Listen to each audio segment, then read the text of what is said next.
मधुपुर नाम के गांव में रामू अपनी बीवी और अपनी छोटी बेटी राधिका के साथ रहता था।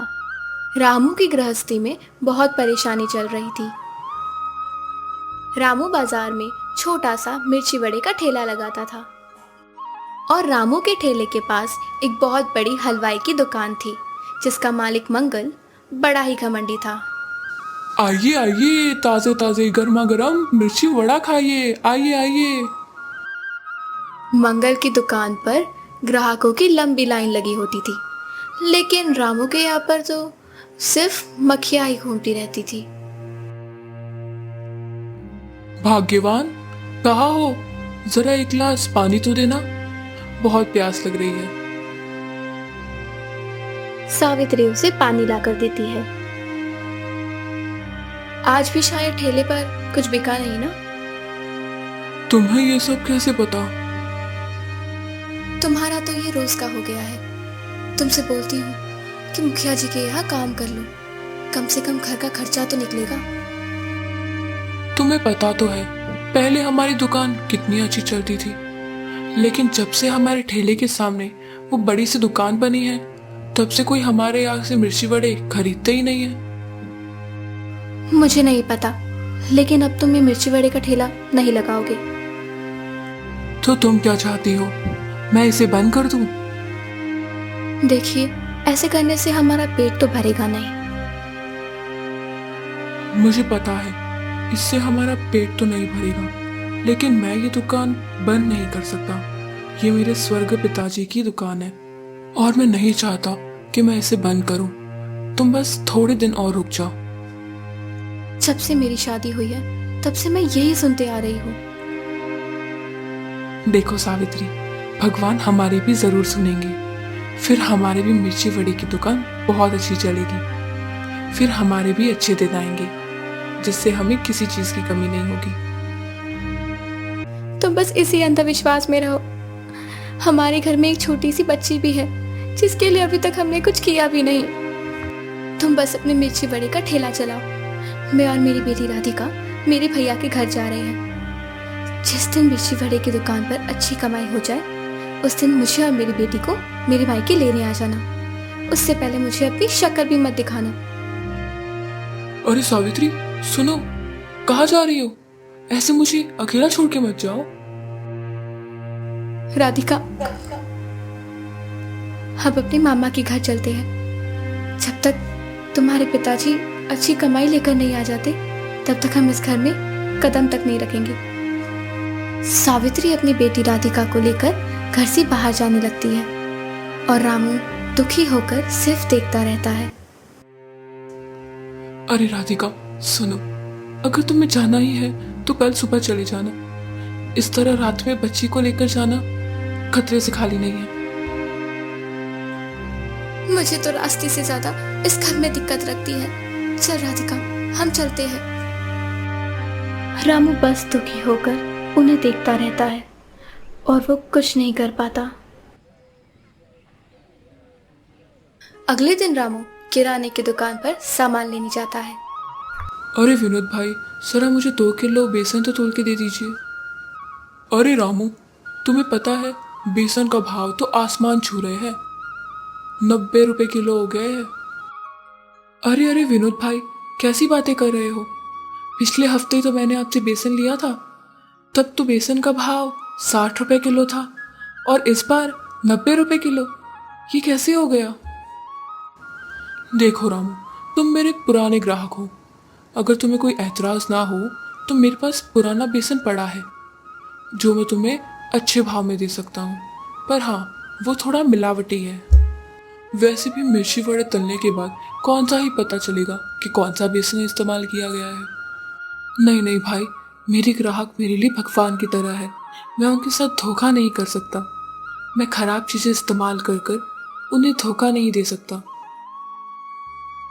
देखो रामू, ऐसे तो तुम्हारी मर्जी, लेकिन मैं तो तुम्हारे भले के लिए बोल रहा हूँ। कोई नहीं भाई, अगर बेसन का भाव बढ़ा है तो मुझे 2 किलो बेसन तोल के दे दीजिए। मैं जानता था रामू, तुम अपने काम में कफला नहीं करते। मैं ये भी जानता था कि तुम ये खराब बेसन अपने मिर्ची वड़े बनाने में तो इस्तेमाल नहीं करोगे, लेकिन अगर तुम थोड़ा मुनाफा नहीं कमाओगे तो तुम अपना घर कैसे चलाओगे?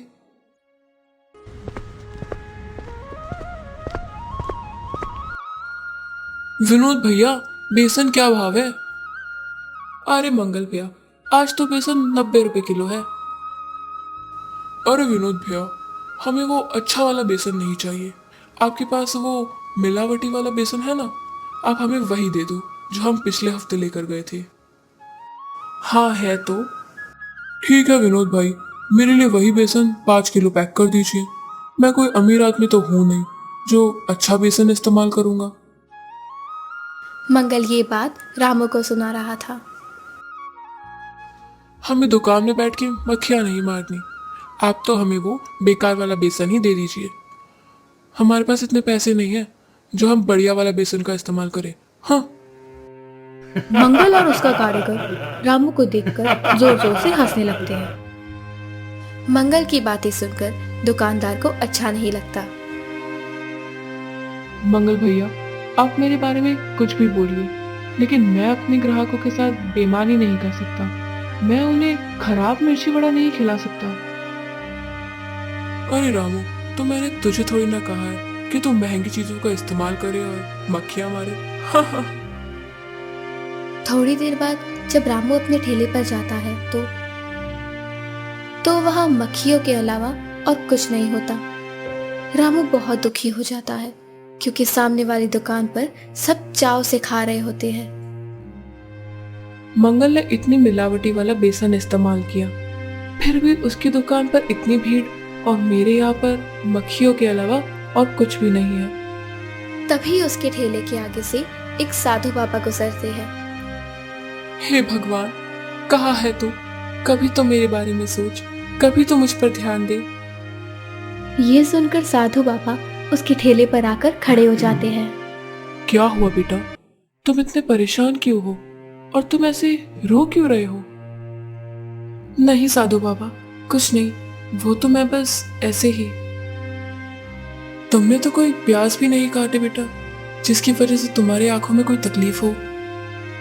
कुछ नहीं साधु बाबा, मैं तो बस ये सोच रहा हूँ कि सब कुछ इतना अच्छे करने के बाद भी मेरी किस्मत इतनी बुरी क्यों है। अब मैं कभी मिर्ची वड़ा नहीं बेच पाऊंगा। जीवन में कभी उदास नहीं होना चाहिए बेटा। कुछ अच्छा होने के लिए कुछ बुरा होना भी जरूरी होता है। तुम मुझे बताओ, तुम्हारे जीवन में क्या परेशानी है?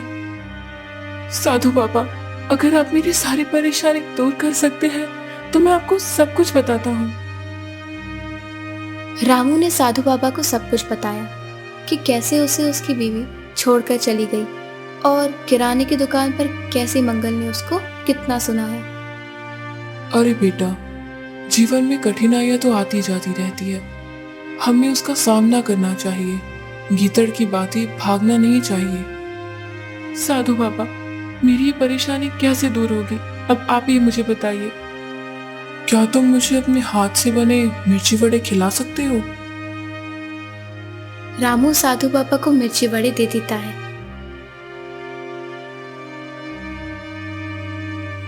मुझे तेरी जलेबी में कुछ कमी महसूस हो रही है। साधु बाबा, आपको क्या कमी महसूस हो रही है?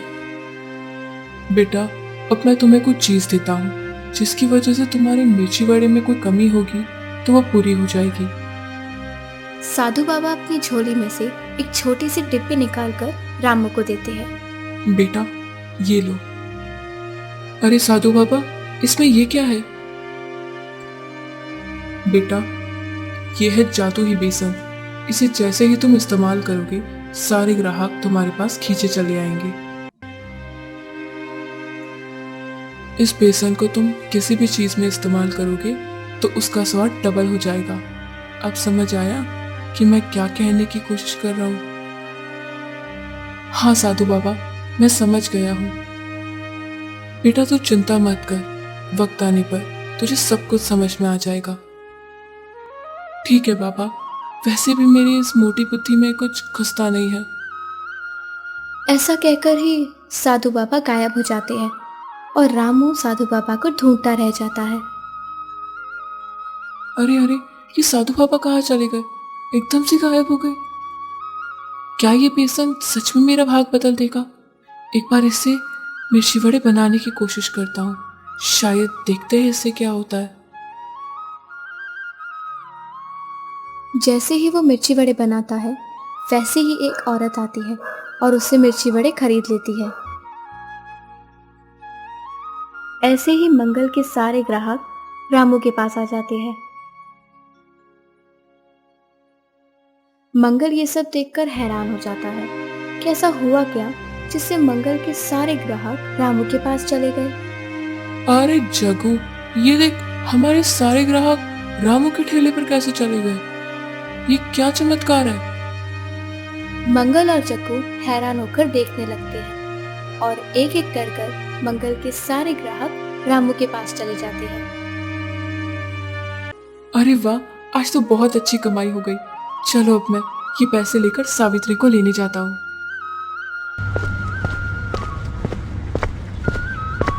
सावित्री, ओ सावित्री, जरा बाहर आना। ये देखो, मैं तुम्हारे लिए क्या लेकर आया हूँ। आ रही हूँ। ऐसा कौन सा ही खजाना लेकर आए हो जो इतना जोर जोर से चिल्ला रहे हो? ये ले सावित्री, मैं तेरे लिए पोटली भरकर पैसा लेकर आया हूँ। तूने कहा था ना, जब मैं मिर्ची वड़े बेचकर कुछ पैसे कमा लूंगा तो तू मेरे साथ मेरे घर चलेगी। चल, मैं तुझे और मेरी बेटी राधिका को लेने आया हूँ। ये इतने सारे पैसे, ये तुमने सच में जलेबी ही बेची है ना, या किसी के घर में डाका तो नहीं डाल दिया? अरे नहीं नहीं, ये तो कैसी बातें कर रही है? मैंने ये सब मिर्ची वड़े बेचकर ही कमाए हैं। चल, अब तू जल्दी घर चल, मैं तुम्हें और अपनी बेटी को लेने आया हूँ। चल जल्दी चल। क्या तुम सही कह रहे हो? ये सारे पैसे तुमने मिर्ची वड़े बेचकर ही कमाए हैं? अरे हाँ सावित्री, तूने बिल्कुल सही सुना। मैंने ये सारे पैसे मिर्ची वड़े बेचकर ही कमाए हैं। वो कहते हैं ना, भगवान जब भी देता है छप्पर फाड़ कर देता है। क्या सच में? मुझे तो यकीन ही नहीं हो रहा है कि तुमने ये सारे पैसे मिर्ची वड़े बेचकर कमाए हैं, क्योंकि जब से मेरी शादी हुई है तुमसे, तब से मैंने इतने पैसे कभी नहीं देखे। अरे नहीं नहीं, ये सब तो साधु पापा के जादू ही बेसन का कमाल है। जब तक ये हमारे पास बेसन है, तब तक हमारी कोई इच्छा अधूरी नहीं रहेगी। अच्छा रुको, जरा मैं राधिका को बुला कर लाती हूँ। हाँ हाँ, जल्दी बुलाओ, फिर हम चलते हैं अपने घर। राधिका, चल बेटा, तेरे पिताजी हमें लेने आए हैं। चल, हमें घर चलना चाहिए। अगले दिन जब रामू ठेला लगाता है तो उसका ठेला ग्राहकों से भीड़ से भरा होता है और मंगल की दुकान पर कोई नहीं जाता। अरे मंगल सेठ, आपने देखा रामू की दुकान पर कितनी भीड़ है और हमारे यहाँ पर सिर्फ मक्खियां ही मक्खियां भिनभिना रही है।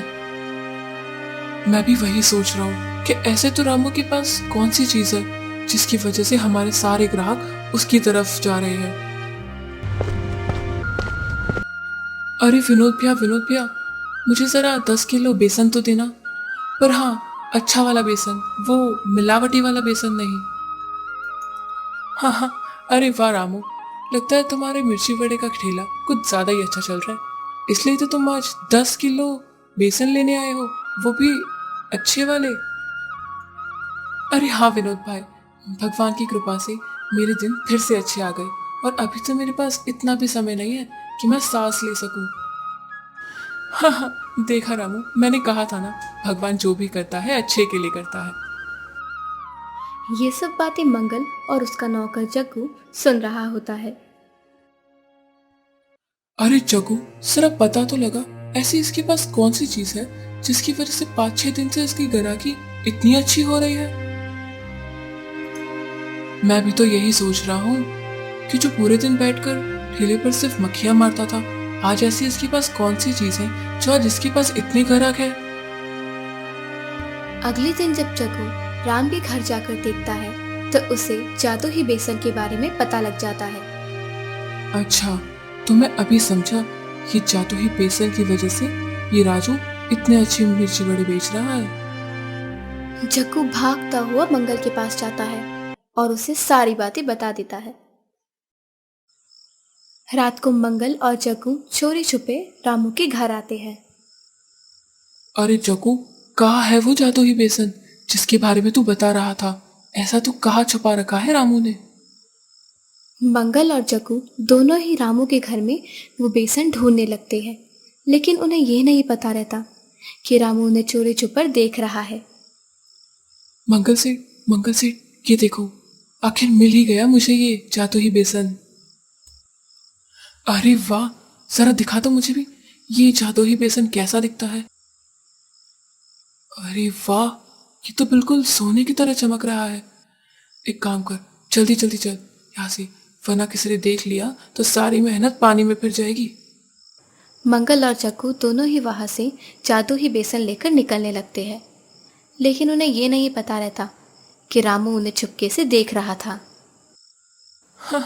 अब आएगा मजा। अगले दिन जब मंगल और जग्गू उस जादुई बेसन से मिर्ची वड़े बनाते हैं तो वो सारे मिर्ची वड़े जल जाते हैं। अरे अरे, ये कौन सा ही जादुई बेसन है बे तेरा? तूने तो कहा था ये जादुई बेसन है, इसने तो मेरे सारे ही मिर्ची वड़े जलाकर राख कर दिए। अरे नहीं नहीं सेठ, जब रामू इसका इस्तेमाल करता था तब तो ये सोने की तरह चमकता था। ये सब देखकर रामू जोर जोर से हंसता है।